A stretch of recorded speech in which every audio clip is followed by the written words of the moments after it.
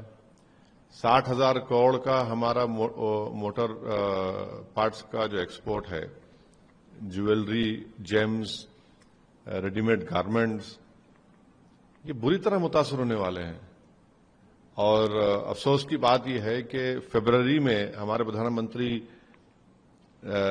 U S کے president Donald Trump سے ملے تھے، بات چیت ہوئی تھی، اور پھر اس کے بعد یہ ٹیرف کا شروع ہو گیا. اور پھر اس کے بعد ہم کو وہ لوگ الزام لگا رہے ہیں یوکرین کیا ہم پر الزام لگا رہے ہیں. اور پھر یہ جو یقیناً اس 50% ٹیرف سے بہت بڑا نقصان ہونے جا رہا ہے بھارت کے ان تمام ایکسپورٹرز کا، جیم جویلری، ریڈی میڈ گارمنٹس کا، موٹر پارٹس کا. تو یہ تو میں سمجھتا ہوں کہ نریندر مودی گورنمنٹ کو جواب دینا پڑے گا دیش کی جنتا کو، کیونکہ آپ نے ڈونالڈ ٹرمپ سے تو اتنا ریلیشن شپ کو آگے بڑھا لیا تھا کہ اب کی بار ٹرمپ سرکار کہہ دیا تھا. پھر فروری میں ہماری پردھان منتری سے ملاقات کیے، ان کے اوتھ میں ہمارے فارن منسٹر وہاں موجود تھے. آخر ایسی کیا وجہ ہے؟ اور مودی سرکار کو جواب دینا ہے کہ جن لوگوں کا بھی نقصان ہونے جا رہا ہے ان کے لیے سرکار کیا کرنے والی ہے، ان کو کیسے ان کو راحت دلائے گی، ان کو کیسے ان کی مدد کرے گی. تو یہ اور پھر بار بار یہ جو امریکہ کے جو نوارو جو ان کے جو ذمہ دار ہیں وہ بھارت پہ اس طرح کی تنقید کر رہے ہیں.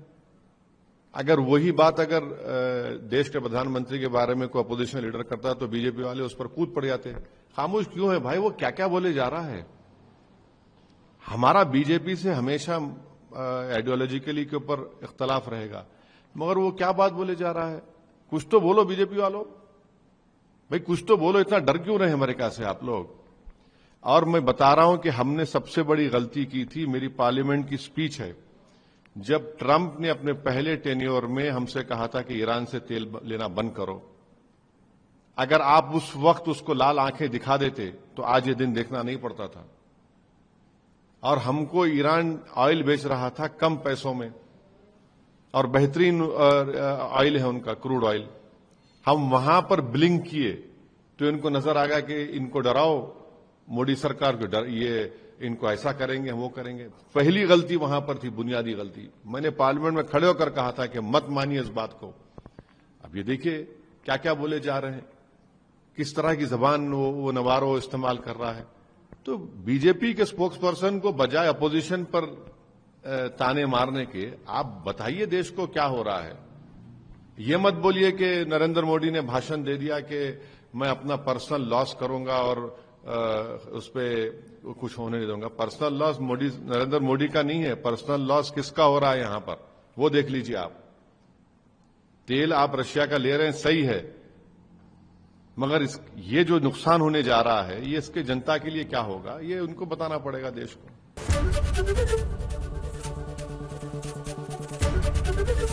ABP گنگا، خبر آپ کی، زبان آپ کی.